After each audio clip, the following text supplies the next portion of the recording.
Welcome to my YouTube channel world literature. आज जो topic discuss करने वाले हैं वो है I thank all who have loved me by Elizabeth Barrett. Elizabeth Barrett की ये पोएम है जिसको आज हम डिस्कस करने वाले हैं। तो अपना लेक्चर जो है वो स्टार्ट करते हैं। फर्स्ट ऑफ ऑल हम बैकग्राउंड को डिस्कस करेंगे, इस पोएम का इंट्रोडक्शन, देन इसकी लाइन बाय लाइन एक्सप्लेनेशन को भी डिस्कस करेंगे। पोएम के इंट्रोडक्शन को डिस्कस करते हैं। आई thank all who have loved मी, ये जो पोएम है ये सोनेट 41 है एलिजाबेथ बैरेट की। इनकी एक कलेक्शन थी सोनेट्स की जिसको जो है वो पुर्तगीज़ भी कहा जाता है। ये जो कलेक्शन है इसको एलिजाबेथ बैरेट ने अपने हस्बैंड से इंस्पायर होकर जो है वो लिखा था। इनके हस्बैंड रॉबर्ट ब्राउनिंग थे, उनसे इनका लव जो है वो बहुत डीप था। उसी लव को सेलिब्रेट करने के लिए, थैंक्स करने के लिए, हर एक को थैंक्स करने के लिए जिसने भी एलिजाबेथ बैरेट से लव किया, उनकी इल हेल्थ में जो है वो उनका साथ दिया। रॉबर्ट ब्राउनिंग को अप्रिशिएट करने के लिए, उनके लव को अप्रिशिएट करने के लिए ये जो सोनेट्स हैं वो एलिजाबेथ बैरेट ने लिखी थी एंड इसको 1844 में पब्लिश करवाया गया था। इस पोएम की लाइन बाय लाइन एक्सप्लेनेशन को स्टार्ट करने से पहले हम थोड़ा सा बैकग्राउंड डिस्कस करते हैं। एलिजाबेथ बैरेट ब्राउनिंग की अर्ली लाइफ कैसी थी, इससे हमें जो है वो थोड़ा आइडिया होगा कि वो क्यों थैंक यू करना चाहती थी उन सब को जो उनसे लव करते थे, उनको सपोर्ट करते थे, गाइड करते थे, इंस्पिरेशन देते थे। Elizabeth Barrett Browning Victorian poetess थी, उस टाइम की ये बहुत फेमस पोइटिस थी एंड इनकी बर्थ हुई थी 1806 में एंड इनकी डेथ हुई थी 1861 में। अब इनकी बर्थ जो है वो एक वेल्दी फैमिली में हुई थी, इंग्लैंड में हुई थी, दुरहम में हुई थी। इनको जो अर्ली एजुकेशन है वो इनके फादर से मिली थी एंड एलिजाबेथ अपनी यंग एज से ही जो है ना वो लिटरेचर में इंटरेस्ट रखती थी, वो पोइट्री को लिखा करती थी एंड इन्होंने बहुत यंग एज से ही लिखना स्टार्ट कर दिया था एंड इनके बहुत सारे वर्क्स जो हैं वो पब्लिश भी करवाए गए थे। इनकी जो फर्स्ट बुक ऑफ पोइट्री है वो दी बैटल ऑफ मैराथन थी जिसको पब्लिश करवाया गया था जब ये सिर्फ 17 ईयर्स की थी।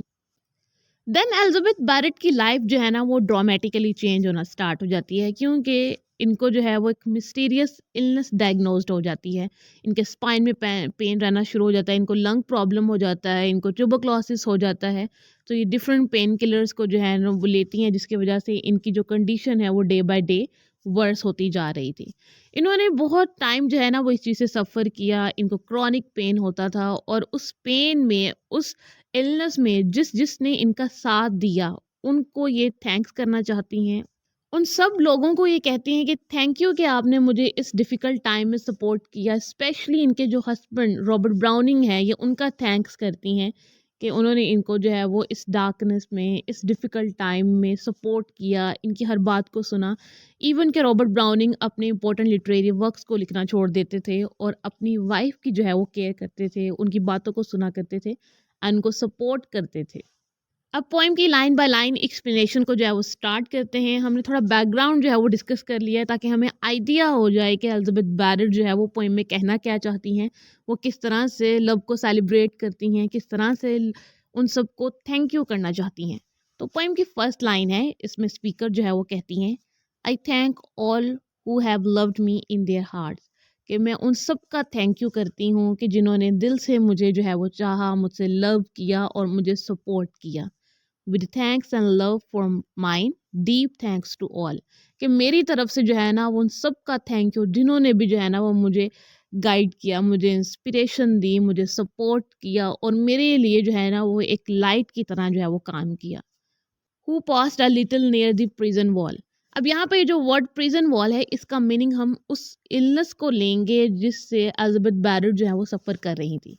तो स्पीकर जो है वो कहती हैं कि उन सब का थैंक्स जो कि उस प्रिजन वॉल के पास रुके, उस इलनेस के पास रुके, उस डिफ़िकल्ट टाइम में मेरे पास रुके, उस डार्कनेस में मेरे पास रुके, to hear my music in its louder parts, मेरा म्यूज़िक सुनने के लिए, मेरी राइटिंग को सुनने के लिए, मेरी जो पोइट्री है उसको सुनने के लिए अपना बिजी शेड्यूल छोड़कर लोगों ने मेरे लिए टाइम निकाला, उन सब का thank you. They went onward each one two the Mars और टेम्पल्स ऑक्यूपेशन बियॉन्ड कॉल, कि ये सब लोग जो थे वो जा सकते थे अपने काम की तरफ, मीन्स के कोई मार्ट को जा रहा है, कोई टेम्पल जा रहा है, हर किसी का एक बिजी शेड्यूल होता है, हर एक किसी की बिजी रूटीन होती है। तो एलिजाबेथ बैरेट कहती हैं कि हर किसी ने मेरे लिए अपने बिजी शेड्यूल से टाइम निकाला, मुझे टाइम दिया, मेरी पोइट्री को सुना, मेरी इलनेस को सुना, मुझे सपोर्ट किया। इस वजह से मैं उन सब का जो है वो थैंक यू करती हूँ। नेक्स्ट लाइन्स में एलिजाबेथ बैरेट एक स्पेशल पर्सन का थैंक यू करती हैं और कहती हैं, but thou who in my voice sink and fall, कि बट स्पेशल थैंक तो उस पर्सन का है जो मेरे लिए रुका, और जब भी मैं कमज़ोर होती, वीक होती, तो वो मुझे सपोर्ट करता और मेरी वॉइस को जो है वो सुनता और मुझे एक एनर्जी देता। When the soap took it, the divinest arts on instrument did us drop down at the foot, और उसने मुझे इतना सपोर्ट किया कि इवन कि वो अपना इम्पोर्टेंट वर्क लिख रहा था, इम्पोर्टेंट लिटरेरी वर्क्स को जो है वो लाइन अप कर रहा था, उसने उन सब को छोड़ दिया और मुझे टाइम दिया, मुझे सपोर्ट किया। नेक्स्ट लाइन्स में स्पीकर कहती हैं, to hearken what I said between my tears, कि मैं अपने आंसुओं में क्या कहती थी, मैं अपने डिप्रेशन में, अपने डिफ़िकल्ट टाइम में, अपने पेन में जो कुछ भी कहती थी, वो सब कुछ जो है ना वो सुनता था। वो स्पेशल पर्सन जो है ना वो सुनता था। उसका जो है ना वो सपोर्ट ही मेरे लिए जो है वो काफ़ी है, एंड उसकी जो अटेंशन है और जो केयर है वो सब कुछ मेरे लिए काफ़ी है। एंड नेक्स्ट लाइन में कहती हैं, instruct me how to thank thee oh to should, कि मुझे इंस्ट्रक्ट करो, मुझे गाइड करो कि मैं उस पर्सन का कैसे थैंक यू करूं और बाकी सब लोगों का कैसे थैंक यू करूं।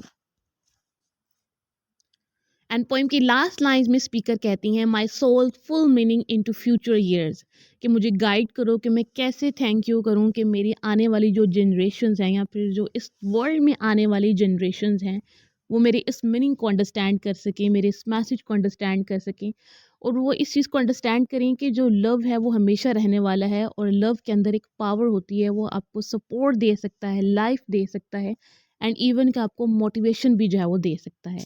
That they should lend it utterance and salute love that endures, and कोई ऐसी अट्रेंस होनी चाहिए, कोई ऐसा मैसेज होना चाहिए कि मैं उन सबको जो है ना वो एक ट्राइब्यूट दे सकूं, सल्यूट कर सकूं, और जो लव है वो हमेशा रहने वाला है।